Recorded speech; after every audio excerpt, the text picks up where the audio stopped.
क्या हुआ? मौत को इतना नजदीक देखने से पांव कांपने लगे? एसीपी आज तक अपनी मौत को अपनी हथेली पर लेकर ही चला है, समझे? मौत से कभी डरा नहीं है वो। इतनी बड़ी बड़ी बातें हैं, अब बातों का वक्त नहीं है, अब एक्शन का वक्त है। कूदो एसीपी, छलांग लगाओ। 1 मिनट, लेकिन तुम पर कैसे विश्वास कर सकता हूं कि मेरे कूदने के बाद तुम इन तीनों को छोड़ दोगे? तुम्हारे पास और कोई चारा भी नहीं। कूदो एसीपी।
ये शो देखते वक्त तो पेट के दर्द की दवा साथ में रखनी चाहिए।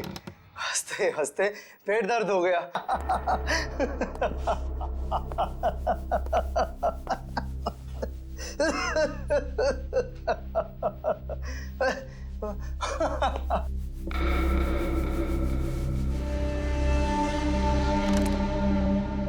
कौन है ये?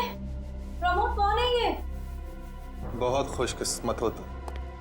मौत से कुछ पल पहले इतनी हंसी और इतनी खुशी हर किसी को नसीब नहीं होती। कौन हो तुम? अंदर कैसे आए? मौत को अंदर आने के लिए किसी न्योते की जरूरत नहीं पड़ती है।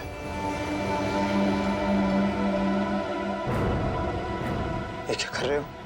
मैंने क्या बिगाड़ा तुम्हारा? तो रुक जरा, पुलिस को।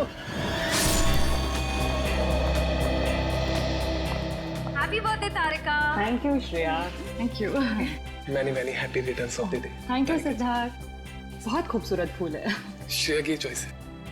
हाँ वो तो है, श्रेया की चॉइस तो कभी गलत हो ही नहीं सकती। हाय सिद्धार्थ। हेलो। हाय श्रेया। हाय पूर्वी। काफी देर कर दी आने में। थोड़ा ट्रैफिक मिल गया रास्ते में। अरे फ्रेडी सर, ये गपागप खा रहे हो? आप तो बोल रहे थे डाइटिंग कर रहे हो। डाइटिंग ही तो कर रहा हूँ। इसके पहले तो मैं 5-5 प्लेटें एक साथ खा जाता था। क्या बात कर रहे हो? हमारे प्लान पे तो पानी फिर गया अभिजीत। अरे ऐसे कैसे? कुछ ना कुछ तो करूंगा मैं। कैसे? हृदय, उस कमरे में तुम्हारा कोई वेट कर रहा है। मेरा वेट कर रहा है? हाँ। कौन? तुम जाओ तो सही। अरे जाओ।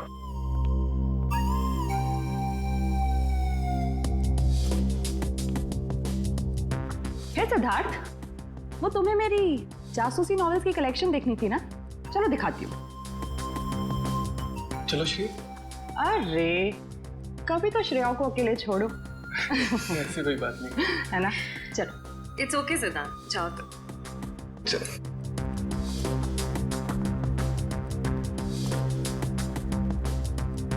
अरे श्रेया, तुम यहाँ वहाँ कमरे में कोई तुम्हारा वेट कर रहा है। कौन? अरे जाओ देखो तो सही। अरे सर,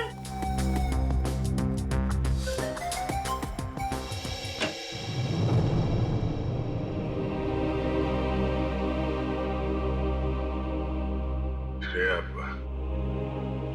अच्छा किया तुम सिद्धार्थ को अपने साथ यहाँ ले आई।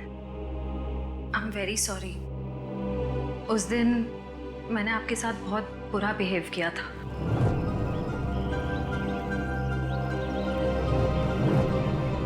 छोड़ो ना, मैं भूल गया हूँ, तुम भी भूल जाओ। काश भूल पाना इतना आसान होता। जिंदगी कितनी सिंपल हो जाती है। श्रेया, ये यादें ही तो है जो उदास दिलों को जिंदगी जीने का हौसला देती है। अगर यादें ही ना हो तो जिंदगी कितनी बोरिंग हो जाएगी। तो क्या तुमने सिद्धार्थ से शादी करने का फैसला कर लिया? मेरा दिल कुछ और कह रहा है, दिमाग कुछ और। मैं जानता हूँ श्रेया, हमारे काम में हम दिल की नहीं दिमाग की सोचते हैं, मगर एक बार सीआईडी ऑफिसर ने एक आम लड़की की तरह सोचो। दिल का इस्तेमाल करो, उसकी आवाज सुनो। मेरे दिल में तो एक ही इंसान का नाम गूंजता रहता है, और वो नाम है श्रेया। सिद्धार्थ। सिद्धार्थ प्लीज, सिद्धार्थ मेरी बात तो सुनो प्लीज। अब सुनने को बाकी क्या रह गया? पूरी हकीकत मैंने अपनी आंखों से देख ली है। तुम दया से प्यार करती हो ना?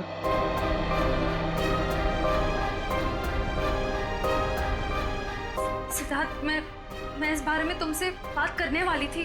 क्यों नहीं? सिद्धार्थ, काम इतना होता है, मौका ही नहीं मिला मुझे। मौका नहीं मिला?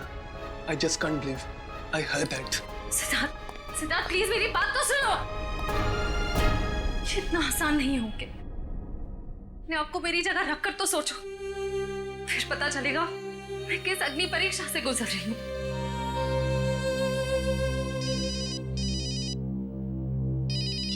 हेलो, कौन? सर, दोनों पति पत्नी थे, प्रमोद और शांति। सर, हमने कभी सपने में भी नहीं सोचा था कि हमारे होटल में ऐसा कुछ होगा। एक मिनट, आप बाहर खड़े रहिए।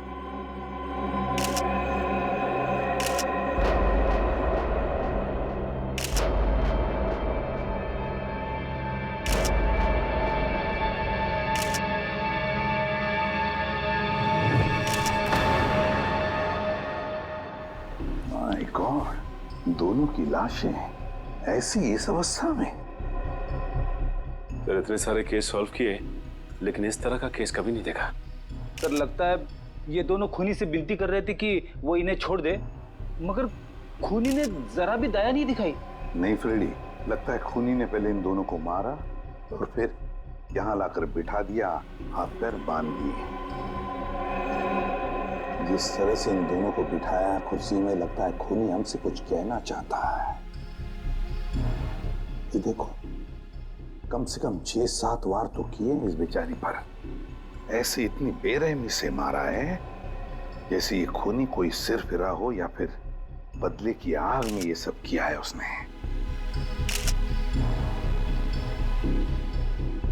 My God. सर, इस प्रमोद की पीठ पे भी वार किया गया है।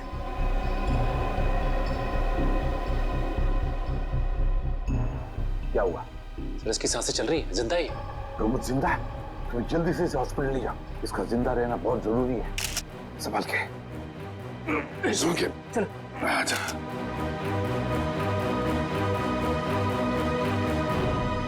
एक बात बताओ, ये खूनी अंदर आया कैसे? किसी ने देखा कैसे? नहीं सर, ये सब रात में हुआ सर, और रात के वक्त इसकी ड्यूटी रहती है सर, इससे पूछिए आप। कैसे हुआ ये सब? सर, कुछ देर के लिए मेरी आंख लग गई थी रिसेप्शन डेस्क के ऊपर। तुम्हें शर्म नहीं आती ये कहते हुए कि तुम्हारी आंख लगी थी ड्यूटी पर?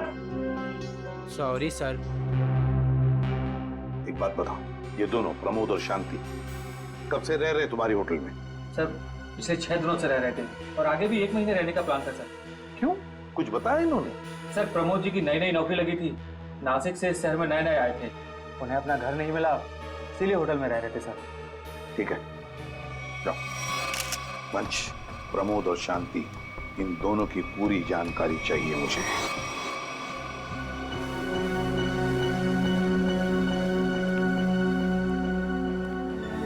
हाँ सचिन, ये प्रमोद कैसा है? सर, डॉक्टर ने ऑपरेशन शुरू कर दिया है, थोड़ी देर में पता चल जाएगा सर। लगता है सचिन, ये खूनी शांति को ही मारने आया था, प्रमोद को नहीं। देखो ना, उसने प्रमोद पर सिर्फ एक ही वार किया और फिर देखा तक नहीं कि वो जिंदा है या मर गया।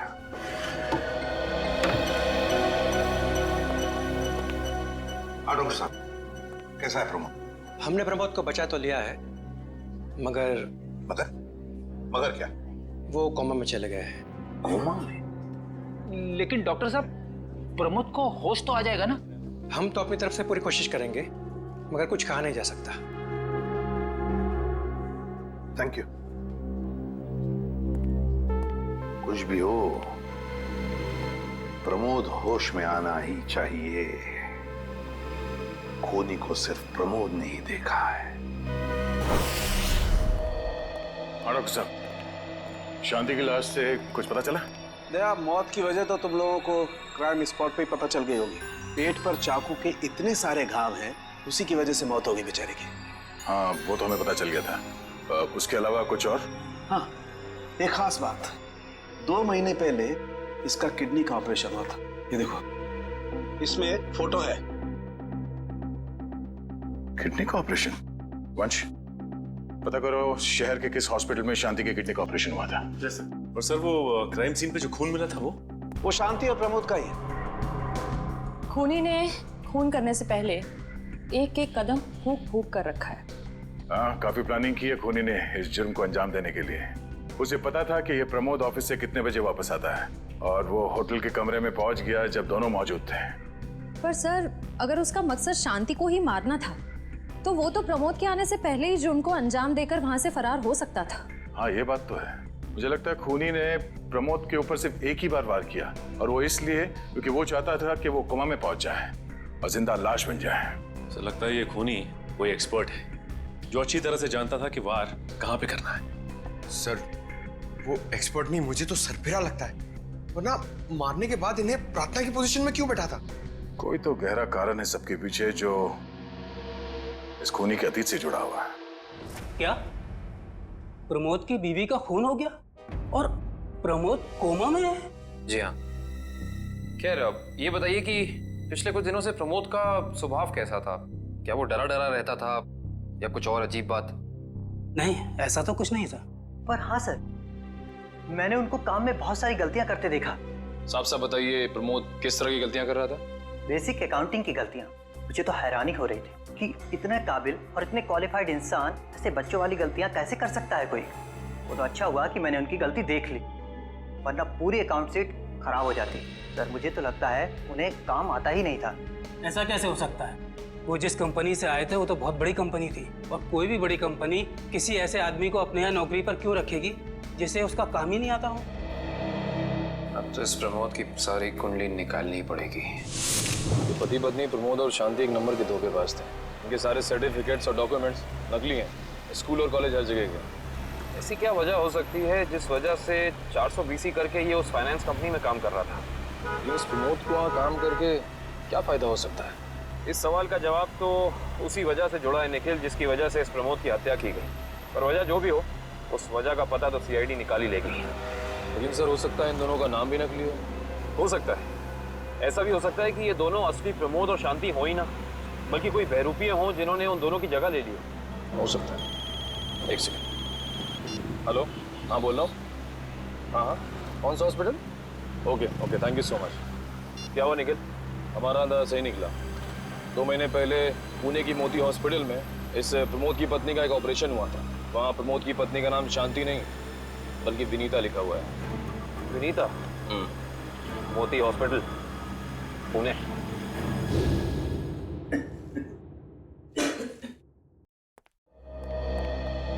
एक्सक्यूज मी, एक वक्त पे सिर्फ एक ही मरीज अंदर आएगा? हम लोग सीआईडी से। सीआईडी? मगर यहाँ मुजरिम कौन है? इसी की तलाश है हमें।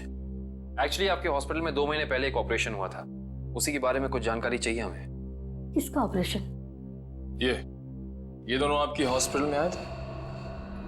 ये तो मिसेस विनीता कुमार हैं। हाँ, मिसेस विनीता कुमार। और ये इनके पति, इनकी मौत हो गई? जी हाँ, विनीता कुमार का खून हो चुका है और उनके पति प्रमोद अब कोमा में है। डॉक्टर, ये बताइए कि मिसेस विनीता कुमार ने किडनी का ऑपरेशन कराया था ना? जी हाँ। हम उसके मेडिकल रिपोर्ट्स देख सकते हैं? यहाँ पे तो पति का नाम त्रिलोक कुमार लिखा है।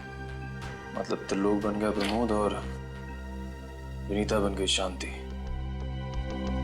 इस पेपर में उनके घर का एड्रेस लिखा हुआ है। चल के पता करें, शायद कुछ पता चल जाए। नहीं निखिल, कोई फायदा नहीं होगा। इनकी पहचानों की तरह इनका एड्रेस भी नकली होगा, देखना। हाँ, हमने इन्हें ऑपरेशन के कुछ रिपोर्ट्स कोरियर की थी, मगर वो कोरियर वापस आ गए थे। डॉक्टर, ये बताइए कि इन्होंने ऑपरेशन का पेमेंट कैश में की थी या चेक से या किसी कार्ड से? इंश्योरेंस के जरिए। इंश्योरेंस? उस इंश्योरेंस कंपनी के कोई कागजात, कोई डॉक्यूमेंट्स हैं आपके पास? हाँ, इसी फाइल में होंगे। गुड।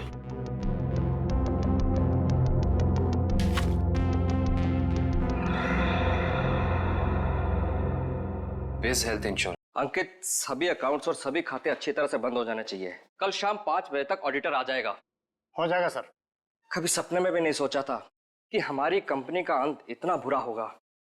ये किस अंत की बात कर रहे हैं आप लोग? जरा विस्तार से समझाइए। अगर आप अपने पैसे वापस लेने आए हैं तो भूल जाइए, क्योंकि जब तक अदालत अपना फैसला नहीं सुना देती तब तक हम किसी के रुपए वापस नहीं कर पाएंगे। पैसे वापस लेने नहीं, इंसाफ करने आए हैं हम लोग। सीआईडी से। ओह, तो हमारी शिकायत सीआईडी वालों तक भी पहुंच गई है। शिकायत? ऐसा क्या कर दिया आपकी इस कंपनी ने? हमारी कंपनी ने नहीं, उस त्रिलोक ने आसमान की तरफ प्रगति करती हुई हमारी कंपनी के नाम को रातों रात मिट्टी में मिला दिया और हमें दिवालिया कर दिया उसने। त्रिलोक? एक सेकंड, आप इस त्रिलोक की बात तो नहीं कर रहे? हाँ, यही तो है वो। पर इसे क्या हुआ? किसी ने इसकी जान लेने की कोशिश की है, फिलहाल ये कोमा में। ये तो होना ही था, इतने लोगों को जो धोखा दिया इसने। किस धोखे की बात कर रहे हैं? हमारी कंपनी के क्लाइंट्स को झूठे सपने दिखाकर कहा कि सबके पैसे एक ही महीने में 2 गुना कर दूंगा, पर सबके पैसे बटोरकर 9 तो 11 हो गया वो। और क्लाइंट हमारी कंपनी से पैसे वापस मांग रहे हैं। बैंकक्रप्ट हो गया। इतने सालों से कंपनी की बनी बनाई इज्जत मिट्टी में मिल गई। खोए हुए पैसे और खोई हुई इज्जत तो फिर से कमाई जा सकती है, पर खोई हुई जान तो वापस नहीं आ सकती ना। क्या त्रिलोक ने किसी की जान भी ली है? हाँ, हमारी कंपनी के सीईओ अनुज जी, जो कि सदमे को बर्दाश्त नहीं कर पाए और दिल का दौरा पड़ने से उनकी मौत हो गई। कहीं ये सारा हमला अनुज जी का कोई करीबी तो नहीं कर रहा है? अनुज जी की मौत का बदला लेने के लिए हो सकता है। अनुज जी के परिवार में कौन कौन है? उनकी पत्नी सुधा, जो कि अभी सदमे में है, और उनका बेटा विक्की। विक्की? इस विक्की का फोन नंबर दीजिए जरा। विक्की के फोन का सिग्नल यहीं आसपास बता रहा है, मूविंग है। अच्छा, अभी भी मागाधीर रोड की तरफ मुड़ा है। मागाधीर?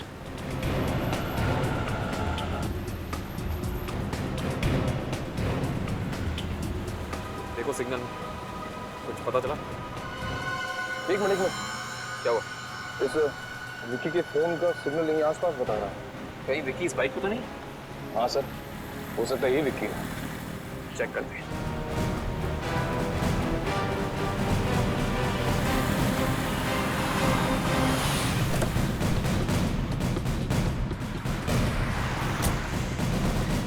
सुनो भाई साहब, तुम ही विक्की हो? हाँ, और ये क्या बदतमीजी है? तुम लोग मेरा नाम कैसे जानते हो? तुम्हारा नाम और तुम्हारे सारे कारनामों के बारे में जानते हैं हम। सीआईडी। सीआईडी? इस शहर में क्या कर रहा है? हाँ? कुछ काम था, और तुम लोग मेरा पीछा क्यों कर रहे हो? बकवास बंद कर। दो खून करके भाग रहा हो, कह रहा है सीआईडी पीछा क्यों कर रही है? मैंने कोई खून नहीं किया है। अच्छा, त्रिलोक और विनीता का खून नहीं किया तुमने? त्रिलोक और विनीता मर चुके हैं? ड्रामा बनकर अपना, पूरा इतिहास है तेरा हमारे पास। उन दोनों ने तुमसे तुम्हारे पिता को छीना, उसका बदला लेने के लिए तुम यहाँ आए हो उनके पीछे।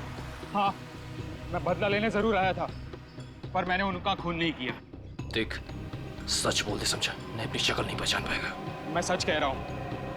मैंने किसी तरह उनके बारे में पता किया। मैं उनके होटल भी गया था, मगर जैसे मैं उनके कमरे की तरफ जा रहा था, मैंने उनके कमरे में एक आदमी को जाते हुए देखा। कौन सा आदमी था वो?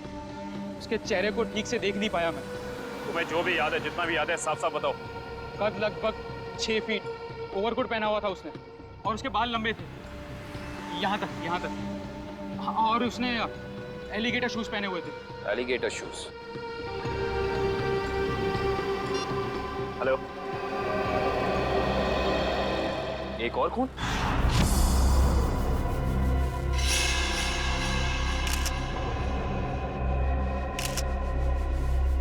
लाश ऐसे अजीब ढंग से क्यों बैठा है? कमाल है सर, पिछले वाले केस में खूनी ने उन दोनों को होटल में चाकू मारकर प्रार्थना वाली पोजीशन में बैठाया था, और इसे गोली मार के इस तरह से। लगता है दोनों का खूनी एक ही है।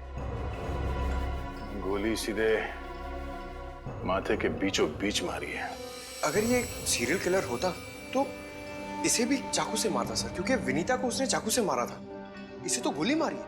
हाँ, मगर लाशों को ऐसे एक ही ढंग से बिठाना क्या दो अलग अलग खूनी करेंगे? मुझे लगता है दोनों का खूनी एक ही है। और जिस वक्त इस तिग्मांशु का खून हुआ, लगता है खाना खाने ही वाला था।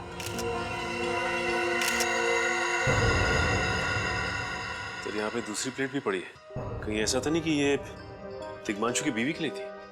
मैम साहब तो एक हफ्ते के लिए गाँव गई हुई है, एक हफ्ते के बाद लौटेगी। तो क्या घर में कोई और आदमी था जिसके लिए तिग्मांशु ने एक और प्लेट में खाना डाला? नहीं साहब। अच्छा, जब तुम घर वापस आए उस वक्त ये दरवाजा खुला था या बंद था? नहीं साहब, बंद था। तो फिर तुम घर के अंदर कैसे आए? साहब ने एक चाबी मेरे पास भी दे रखी है। तो जो कोई भी था, ऐसा लगता है कि तिग्मांशु उस आदमी को जानता था। एक काम करो सचिन, पंकज, घर की अच्छी तरह से तलाशी लो, देखो कुछ मिलता है क्या।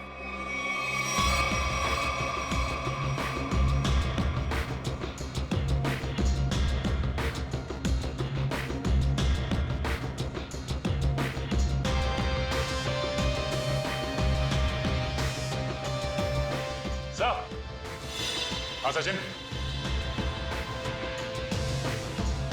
हाँ सचिन। ये देखिए सर, यहाँ से शीशा निकाला गया है, चिटकनी खोली गई है, और यहाँ से बाहर जाने का रास्ता भी है। मतलब कोई अंदर यहाँ इस खिड़की से आया था?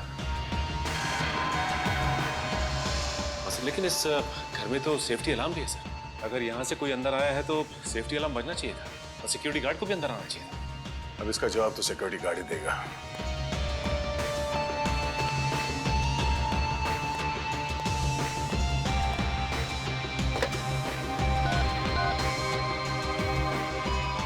Hello security. अच्छा, आज दोपहर को तिग्मांशु जी के घर से अलार्म बजा था? तो फिर आप चेक करने के लिए उनके घर पे क्यों नहीं आए? ओ आई सी, पिछले हफ्ते भी? ठीक है, थैंक यू। क्या बोला सर ये सिक्योरिटी वाला? सिक्योरिटी का कहना है कि अलार्म बजा था और उन लोगों ने घर में फोन भी किया, तो तिग्मांशु जी ने कहा कि गलती से अलार्म बज गया, इसलिए वो लोग ऊपर नहीं आए। सर, हो सकता है तिग्मांशु ने मजबूरी में कहा हो, खूनी ने उसके सर पे गन तान दी हो। कुछ कह नहीं सकते। बात करते वक्त अगर थोड़ी सी भी टेंशन हो आवाज में तो ये सिक्योरिटी वाले तुरंत भाप लेते हैं। दरअसल पिछले हफ्ते भी तिग्मांशु के घर से अलार्म बजा था, और जब सिक्योरिटी वालों ने फोन किया था तो तिग्मांशु ने यही कहा था कि गलती से बच गया। सर ये खूनी काफी चालाक लगता है, खेल खेल रहा है। देखते हैं, जरा देखो इस घर में कुछ और मिलता है क्या। खूनी ने कोई ना कोई सुराग जरूर छोड़ा होगा, चेक करो।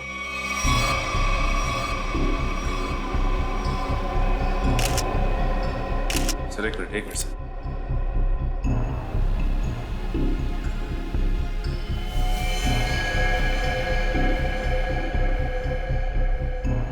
ये देखिए सर, खून। ये खून यहाँ कैसे? कहीं खूनी का तो नहीं है खून? ये तो डॉक्टर सालों के ही बताएंगे।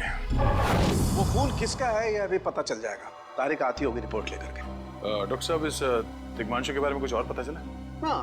वो कैसे? इसे गोली मारने से पहले बेहोश किया गया था। क्या?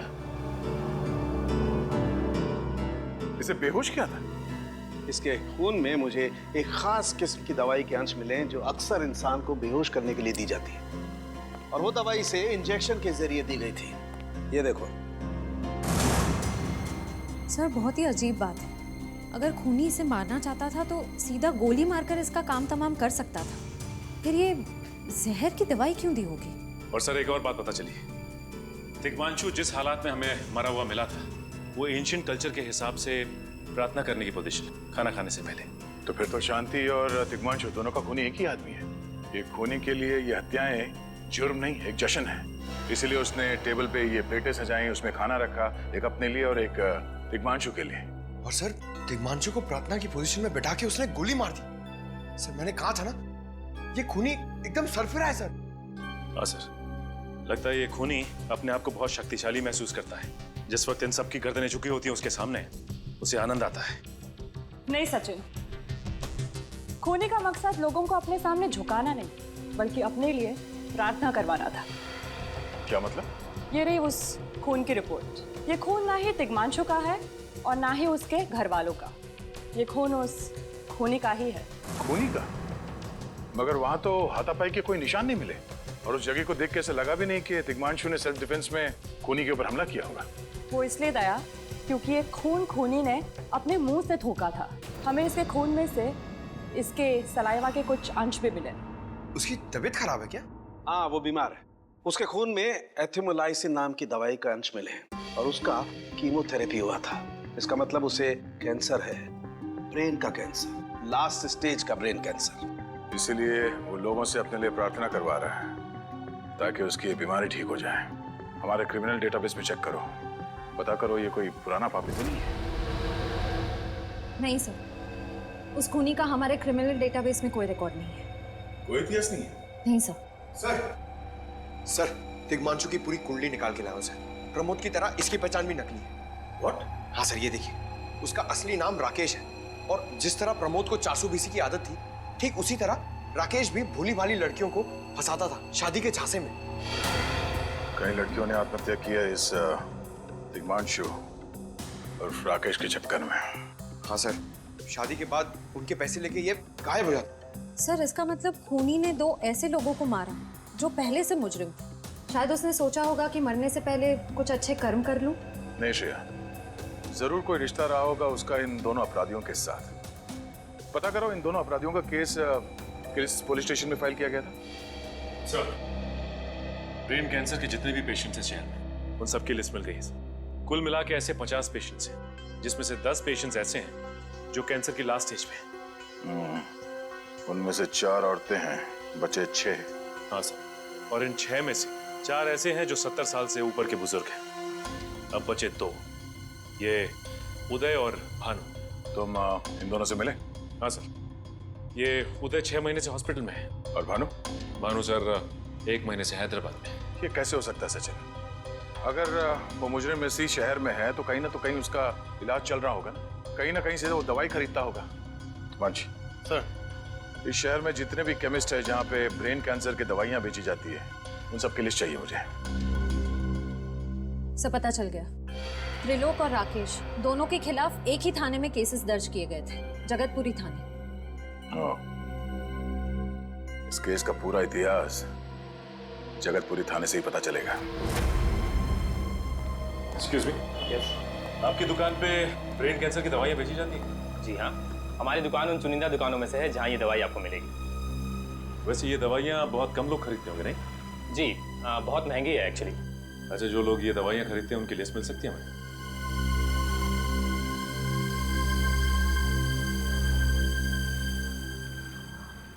ये रही वो लिस्ट।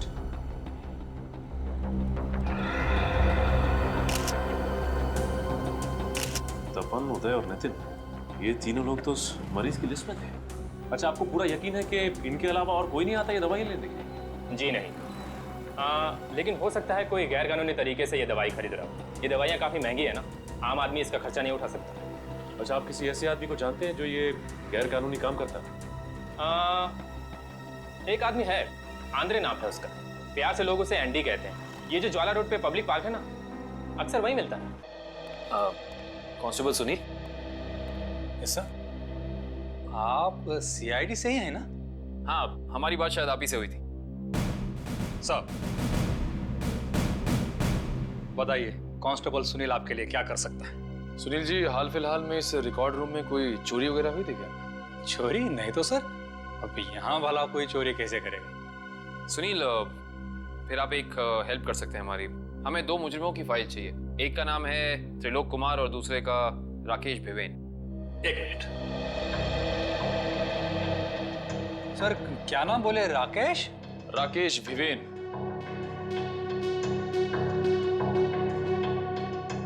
कमाल है, इसकी फाइल तो है नहीं यहाँ। अच्छा, वो दूसरा नाम क्या बोले? त्रिलोक? त्रिलोक कुमार। इसकी भी नहीं है? दोनों की फाइल्स नहीं। हाँ सर, लेकिन यहाँ पर चोरी की तो कोई घटना नहीं घटी। पता नहीं फाइलें गायब कैसे हो गई। सुनील, यहाँ याद करने की कोशिश करो, हाल ही में कोई दुर्घटना घटी थी क्या? पिछले महीने ऑफिस एरिया में आग लग गई थी, तो अच्छा हुआ फायर ब्रिगेड वाले जल्दी आ गए और हमारे रिकॉर्ड्स नष्ट नहीं हुए। जरूर ये आग भी जानबूझकर लगाई गई थी। आग लगने की वजह क्या थी? वो बताया गया कि मेन स्विच बोर्ड के अंदर शॉर्ट सर्किट हुआ था। कोई इलेक्ट्रिशियन भी आया था काम करने के लिए। सर वहीं छेड़छाड़ की गई है। उस इलेक्ट्रिशियन का कोई आता, कोई पता, कोई कांटेक्ट है? दूसरे कांस्टेबल के पास था, लेकिन वो तो रिटायर होके गांव चले गए। हाँ, कोई बात नहीं। सुनिए, एक काम करिए, आप चेक करके बताइए कि और किन किन मुजरिमों की फाइल्स यहाँ से गायब हुई हैं। पता तो चले आखिर अगला शिकार है कौन इस अनोखे खूनी का। ये ले पैसे। अरे ये दवाइयाँ तो असली है ना। अरे अंकल जी, ये जो शक की बीमारी है ना, कैंसर से भी ज्यादा खतरनाक है। अगर आपको यकीन नहीं है कि ये दवाई असली है या नहीं, तो खुद जाकर दुकान से क्यों नहीं खरीद लेते? अरे तुम तो बुरा मान गए, मैं तो बस ऐसे ही पूछ रहा था, मेरा मतलब वो नहीं। जानते हो, इस तरह से दवाइयाँ बेचना और खरीदना दोनों गैर कानूनी है। बाकी तुम्हारा कोई फायदा नहीं है। मैंने सुना था कि सीआईडी बड़े-बड़े केस हैंडल करता है। मैं तो छोटा-मोटा चोर हूँ, जाने दो ना साहब। हाँ मिस्टर छोटे चोर, ये बताओ कि तुम्हारे पास से ये दवाइयाँ खरीदने के लिए कोई ऐसा आदमी आता जो 6 फीट लंबा था और लंबे लंबे बाल थे उसके, और वो एलिगेटर वाले शूज पहनता था? हाँ, वही जो आगे से नुकीला होता है। हाँ, आया था चिराग। आप लोग चिराग को ढूंढ रहे हो? हाँ। कहाँ मिलेगा ये चिराग? चिराग? लगता है चिराग घर पर नहीं है। कमरे अच्छी तरह से चेक करो, देखो कुछ मिलता है क्या। पंकज, कंप्यूटर चेक करो।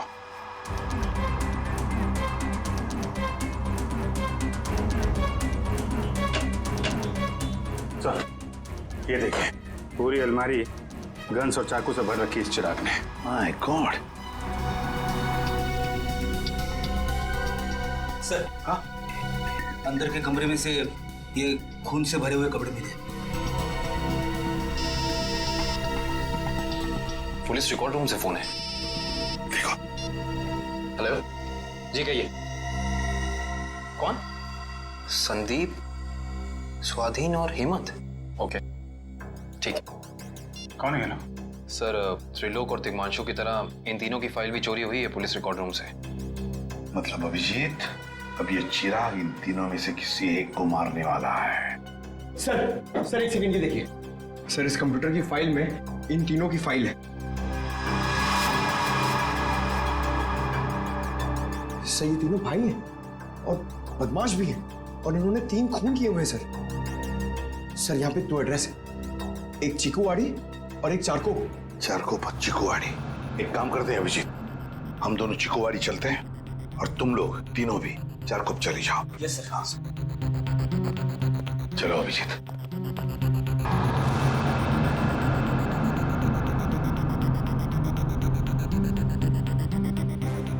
क्या हुआ सर? अभिजीत, ये पेन, ये मेरा पेन है अभिजीत। आपका पेन? यहाँ पे कैसे सर? ये पेन मैंने जग्गा को दिया था, जग्गा को। जग्गा सर? वो आपका खबरी? हाँ अभिजीत, मेरा खबरी। मगर जग्गा तो मर चुका है सर। हाँ अभिजीत, तो मर चुका है, लेकिन जिस खून में तलाशी करने में मदद की थी जग्गा ने हमारी, उस वक्त वो खून भी इसी तरह हो रहे जैसे आज हो रहे हैं। खून करने के बाद लोगों को प्रार्थना की पोजीशन में रखा जाता है। चलते हैं सर। नहीं अभिजीत, क्योंकि अभिजीत जिस तरह से वो खून किए जा रहा है, लगता है मुझे संदेशा भेज रहा है, मुझे मिलना चाहता है अकेले में।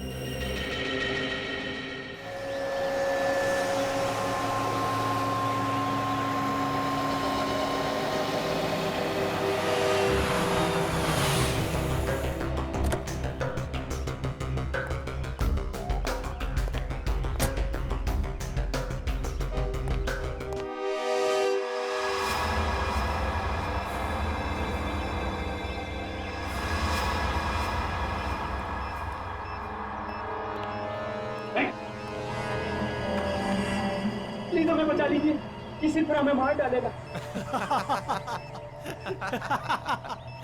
घबराओ मत, मैं इसे भी प्रद्युम्न हूं, कुछ नहीं होने दूंगा तुम्हें। इनकी बातों को ज्यादा सीरियसली मत लेना, इन्हें तो झूठे वादे करने की आदत है, और इतनी बड़ी बड़ी बातें करने से पहले एसीपी जरा मेरा इंतजाम तो देख लो। बस रिमोट के इस बटन को दबाना है और ये तीनों हमेशा के लिए बूम, धरती से गायब। क्यों कर रहे हो तुम ये? क्या गलत कर रहा हूँ? हाँ बोलो।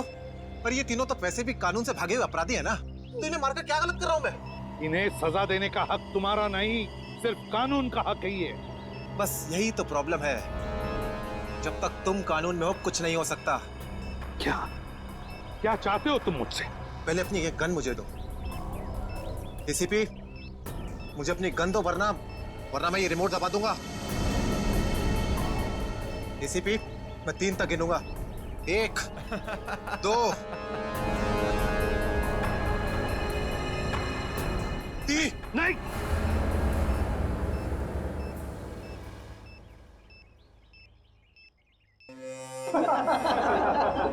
बहुत अच्छे जी, बहुत अच्छे। तो तुम जानना चाहते थे ना कि मैं तुमसे नफरत क्यों करता हूँ?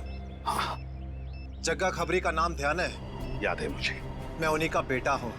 पता चल चुका था मुझे। एसीपी, तुमने मेरे पिताजी से वादा किया था ना कि तुम उनका बाल भी बाका नहीं होने दोगे। फिर क्यों नहीं बचा सके उन्हें? बोलो। देखो चिराग, तुम्हारे पिताजी की मौत का बोझ आज भी मेरे दिल पर है।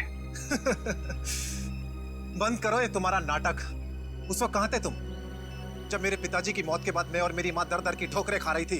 खाने के पैसे तक नहीं थे हमारे पास। तो तुम मेरे पास चले आते, मैं कुछ मदद कर सकता था तुम्हारी। क्या कर लेते तुम? हाँ, सिवाय झूठे वादों के। तुम्हें पता है एसीपी, मुझे कैंसर है, आखिरी स्टेज। और ये इसीलिए क्योंकि मेरी माँ के पास पैसे नहीं थे मेरे इलाज के लिए। मैं तुम्हारा दुख समझ सकता हूँ चिराग, तुम्हारी तकलीफ समझ सकता हूँ, मगर इन तीनों ने क्या बिगाड़ा है तुम्हारा? तुम इन तीनों की जान बचाना चाहते हो? हाँ। तो तुम्हें अपनी बलि देनी होगी। क्या मतलब? मतलब तुम इस बिल्डिंग से छलांग लगानी होगी ताकि फिर कोई जग्गा खबरी सीआईडी का शिकार ना बने।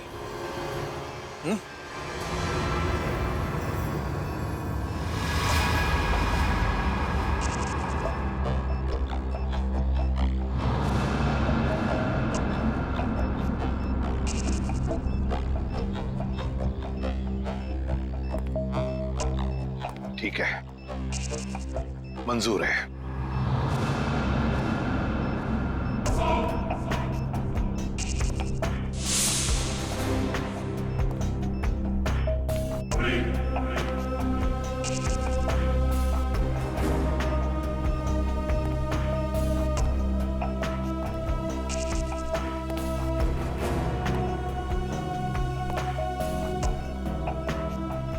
चढ़ो एसीपी, चढ़ो।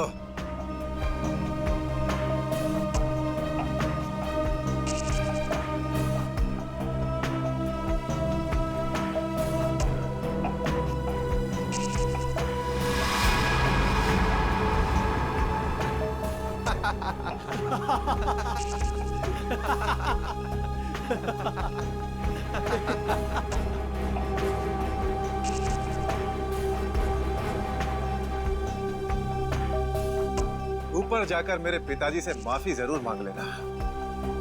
क्या हुआ?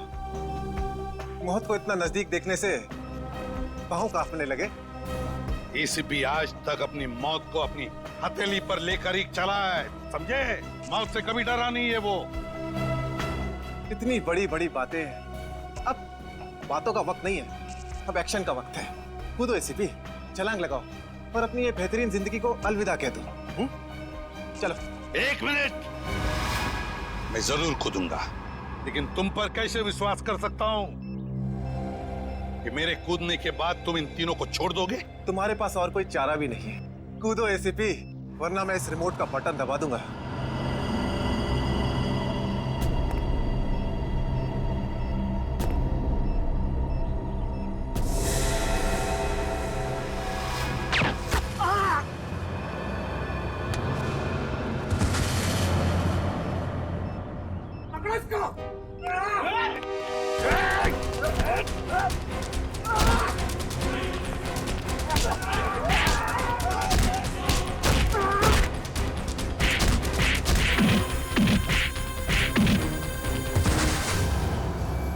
बस मिस्टर चिराग, बहुत चला लिया न्याय की अदालत। सीआईडी का काम सीआईडी को सौंप दो। फ्रेडी, पंकज, उन तीनों के शरीर से बॉम्ब हटा दो, संभाल के। और तुम मेरे दोस्त, मेरा खबरी जग्गा के बेटे लगते ही नहीं, उस बेचारे ने तो अपनी जान कुर्बान की हमारी मदद करने में, कानून की मदद करने में। मगर तुम, लानत है तुम पर, जैसे घटिया काम करने निकले थे। 2 खून किए तुमने।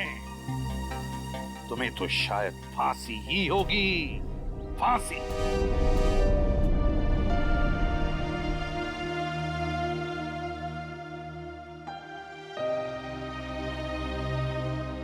बड़े बुजुर्ग कह गए कि अगर कोई चिंता सताए तो उस चिंता को अपने कलेजे के अंदर अंगार बनने नहीं देना चाहिए। कलेजा जल जाता है। मुझे कोई चिंता नहीं सता रही है। In fact I think I am the luckiest girl in the world right now. CID में सब मेरे काम से खुश हैं। मेरे पास तुम दोनों जैसे दोस्त हैं। मेरी शादी होने वाली है। एक लड़की को और क्या चाहिए होता है? शायद प्यार।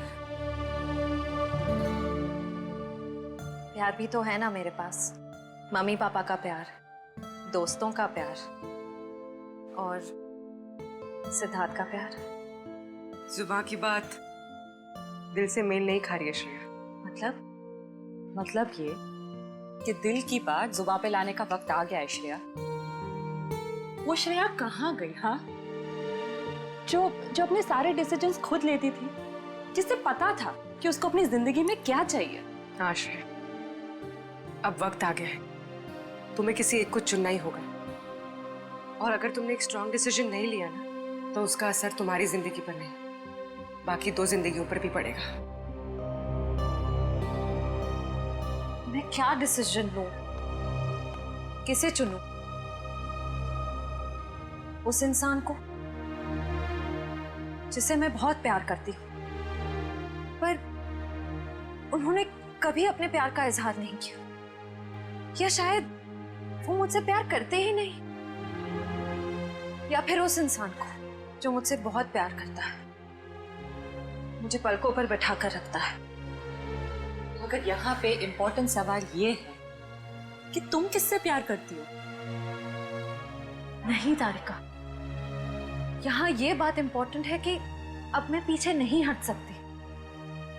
मेरे किसी भी डिसीजन से ना सिर्फ सिद्धार्थ को, बल्कि उसकी और मेरी फैमिली को बहुत दुख होगा। बच्चों जैसी बातें मत करो श्रेया। हर माँ बाप चाहते हैं कि उनके बच्चे को जिंदगी की हर खुशी मिले। तुम सिद्धार्थ के साथ खुश नहीं रह पाई तो क्या अंकल आंटी खुश रह पाएंगे? और अगर तुम खुश नहीं रही तो क्या सिद्धार्थ खुश रह पाएगा? तुम्हारा एक कदम श्रेया बहुत सारी जिंदगियों को अफेक्ट करेगा। तुम बस दिल से काम लो। देखो, दिल हमेशा सही रास्ता दिखाता है। ठीक है, अब से मैं अपने दिल की बात सुनूंगी। अगर मैं किसी भी कदम पर कमजोर पड़ जाऊं तो तुम दोनों को मुझे सही रास्ता दिखाना होगा। हाँ, लेकिन एक शर्त पे। कैसी शर्त? तुझे आइसक्रीम खिलानी पड़ेगी। Of course. So sweet.